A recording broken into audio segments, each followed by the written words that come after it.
আজি মই বজাৰৰ পৰা কঁঠাল এটা কিনি আনিছিলোঁ। ভাবিলোঁ কঁঠালৰ ৰেচিপি এটা আপোনালোকলৈ আগবঢ়াওঁ বুলি, আৰু একেবাৰে কম সময়ৰ ভিতৰতে মই বনাই মেলি ৰেডি হ'ল। আৰু বহুতেই টেষ্টি এটা ৰেচিপি, একেবাৰে কম সময়ৰ ভিতৰতে মই বনাই মেলি ৰেডি কৰি ল'লোঁ। আৰু দেখিছে বহুতেই টেষ্টি। আপোনালোকে এবাৰ বনাই মেলি চাব আৰু ট্ৰাই কৰিব, মোৰ ভিডিঅ'টো চাই ফ'ল' কৰিব। আৰু বহুতেই টেষ্টি এটা ৰেচিপি, আপোনালোকে আৰু কমেণ্টো কৰিব কেনেকুৱা লাগিলে। আৰু বহুত টেষ্টি হয়, একেবাৰে কম সময়ৰ ভিতৰতে মই বনাই মেলি আপোনালোকলৈ ভিডিঅ'টো আগবঢ়াইছোঁ। একেটা পদ্ধতিতে খাই মেলি বেয়া লাগে নহয়নে বাৰু, সেইটো কাৰণে ভাবিলোঁ আজি অলপমান বেলেগ পদ্ধতিৰে মই বনালোঁ। নমস্কাৰ পুনৰবাৰ সকলোকে, মই উন্নতি ভিডিঅ'লৈ আপোনালোক সকলোকে স্বাগতম জনাইছোঁ।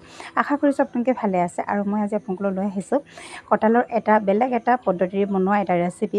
আপোনালোকে খাই বহুত ভাল পাব, এবাৰ ট্ৰাই কৰি চাবচোন। একেবাৰে কম সময়ৰ ভিতৰতে মই আজি বনাই মেলি আপোনালোকলৈ ভিডিঅ'টো শ্বেয়াৰ কৰিছোঁ। আপোনালোকে ভিডিঅ'টো চাই নিশ্চয় ভাল পাব বুলি আশা ৰাখিছোঁ।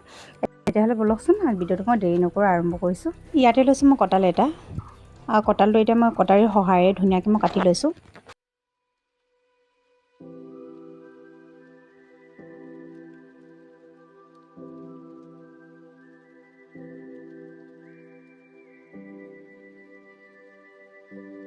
এটা পাত্ৰত মই ধুনীয়াকৈ উলিয়াই লৈছোঁ কঁঠালখিনি।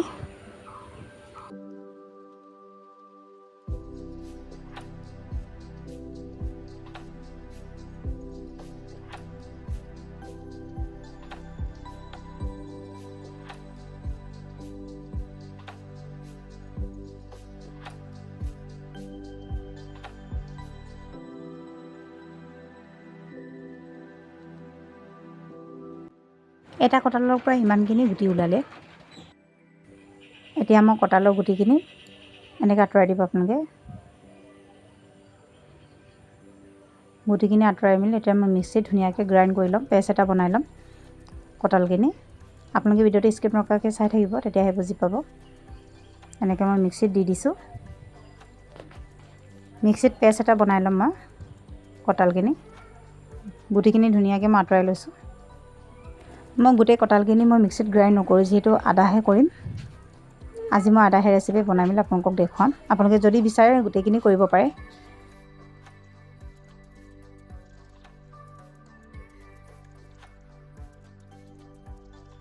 মোৰ ৰেচিপিটোৰ কাৰণে যিমানখিনি কঁঠাল প্ৰয়োজন হ'ব সিমানখিনি মই গুটিখিনি ছেপাৰেট কৰি ল'লোঁ। এতিয়া মই ধুনীয়াকৈ মিক্সিত পেষ্ট এটা বনাই ল'ম। এতিয়া মই কঁঠালখিনি ধুনীয়া পেষ্ট এটা বনাই ল'লোঁ। দেখিছে আপোনালোকে এনেকৈ বনাই ল'ব। বহুত ধুনীয়া এটা পেষ্ট বনি গ'ল, আৰু কঁঠালৰ পৰা বহুত ধুনীয়া গোন্ধ এটা আহিছে। এতিয়া মই এটা বাউলত উলিয়াই ল'ম পেষ্ট কৰি লোৱা কঁঠালখিনি।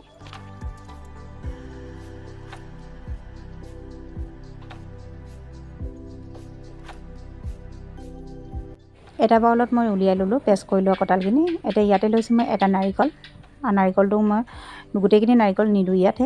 আদা নাৰিকলখিনি বাকলিখিনি কাটি মেলি এনেকৈ মই মিক্সিত আকৌ পেষ্ট এটা বনাই ল'ম। ইয়াতে দিছোঁ ডাঠ নাৰিকলো দিছোঁ, আৰু লগতে দিছোঁ চেনি। চেনিটো আপোনালোকে স্কিপ কৰিবও পাৰে, যদি মিঠাটো বেছি বিচাৰে আপোনালোকে লগাবও পাৰে। ইয়াতে মই নাৰিকলৰ পানীও আছিলে, সেইখিনি মই ইয়াতে চেকি মেলি দি দিম। পানীখিনি মই ইয়াতে দি দিম। তাৰপিছত ধুনীয়া পেষ্ট এটা বনাই ল'ম। নাৰিকলৰ পানীটো দিয়াৰ পিছত এতিয়া মই মিক্সিত ধুনীয়াকৈ পেষ্ট এটা বনাই ল'ম। মিক্সিত ধুনীয়া পেষ্ট এটা বনি গ'ল, দেখিছে আপোনালোকে এনেকৈ পেষ্ট এটা বনাই ল'ব। এতিয়া মই এটা বাউলত উলিয়াই ল'ম পেষ্ট কৰি লোৱা নাৰিকলখিনি।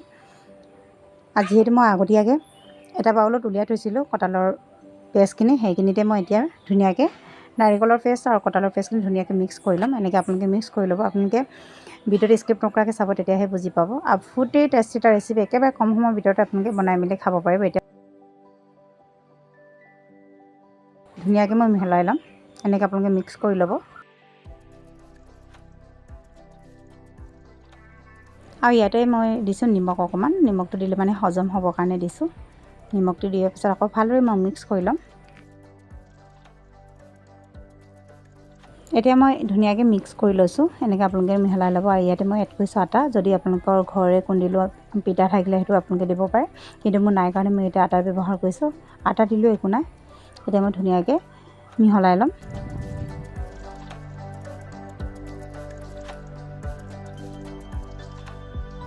আৰু ভালদৰে আপোনালোকৰ মিশ্ৰণখিনি মিক্স কৰি ল'ব। আৰু ইয়াতে দিছোঁ মই চুজি দিছোঁ এবাটিমান, কিন্তু গোটেইখিনি মই একেবাৰে ঢালি দিয়া নাই, অলপ অলপ দি মেলি মই ধুনীয়াকৈ ফেটি লৈছোঁ। আপোনালোকে এনেকৈ ধুনীয়াকৈ মিক্স কৰি ল'ব।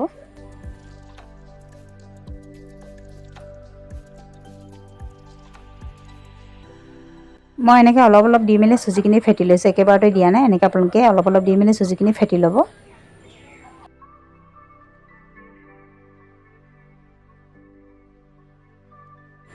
অকণমান ডাঠ হোৱাৰ কাৰণে ইয়াতে মই আকৌ নাৰিকলৰ পানী আছিলে অকণমান সেইটো দি দিছোঁ। সেইটো দিয়াৰ পিছত আকৌ ভালদৰে মই মিক্স কৰি ল'ম।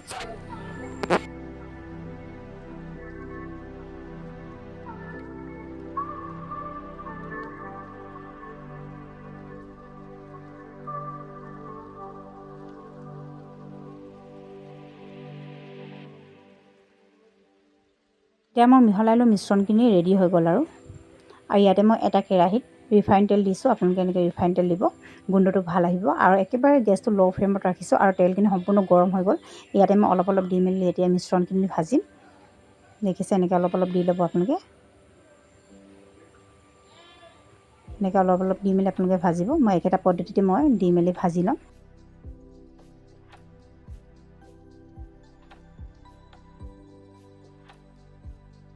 একেবাৰে গেছটো ল' ফ্লেমত ৰাখি মেলি ভাজিছোঁ, তেতিয়াহে ভিতৰৰ পৰা ধুনীয়াকৈ সিজি যাব। ধুনীয়াকৈ ফুলি আহিছে দেখিছেনে আপোনালোকে। এতিয়া মই অকণমান লৰাই দিছোঁ, ওলটাই দিছোঁ। আৰু বহুত কোমল হয়, আপোনালোকে এবাৰ বনাই মেলি টেষ্ট কৰি চাব।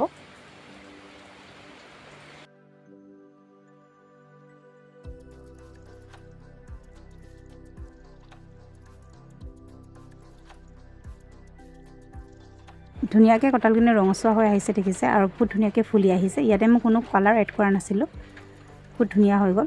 এতিয়া মই এটা বাউলত উলিয়াই ল'ম আৰু মিশ্ৰণখিনি ৰৈ যোৱা মিশ্ৰণখিনি মই একেটা পদ্ধতিতে এনেকৈ ভাজি ল'ম। আৰু বহুত টেষ্টি হয়, বহুতে সোৱাদ লগা ৰেচিপি, আপোনালোকে এবাৰ ট্ৰাই কৰি চাব। এটা প্লেটত উলিয়াই ল'লোঁ আৰু ৰৈ যোৱা মিশ্ৰণখিনি মই একেটা পদ্ধতিতে মই এনেকৈ ভাজি ল'ম।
বহুত ধুনীয়াকৈ বনাই ল'লোঁ দেখিছে।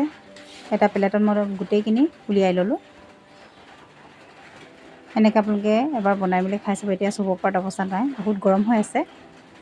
বহুত ধুনীয়া হৈছে, আপোনালোকে ধৰিব পাৰিছে চাগে। একেবাৰে কম সময়ৰ ভিতৰতে বনাই মেলি আপোনালোকলৈ আজি মই কঁঠালৰ ৰেচিপিটো লৈ আহিছোঁ। একেবাৰে কম সময়ৰ ভিতৰতে আপোনালোকে বনাই মেলি ঘৰতে খাব পাৰিব, বহুতেই টেষ্টি হয়। আপোনালোকে এবাৰ মোৰ ভিডিঅ'টো চাই ট্ৰাই কৰি চাব। একেবাৰে কম সময়ৰ ভিতৰতে মই আজি বনাই মেলি আপোনালোকক দেখুৱালোঁ। ভিডিঅ'টো কেনেকুৱা পালে জনাব, যদি ভাল লাগে লাইক কমেণ্ট আৰু শ্বেয়াৰ কৰিব। আজি নতুন চাইছে মোৰ ভিডিঅ'টো ছাবস্ক্ৰাইব কৰিবলৈ নাপাহৰিব। আৰু যদি ফেচবুক পেজত চাইছে আপোনালোকে ফ'ল' কৰিব। আজি ভিডিঅ' মই সিমানতে সামৰিছোঁ। নেক্সট ভিডিঅ' লগ পাম, আজিলৈ বাই বাই।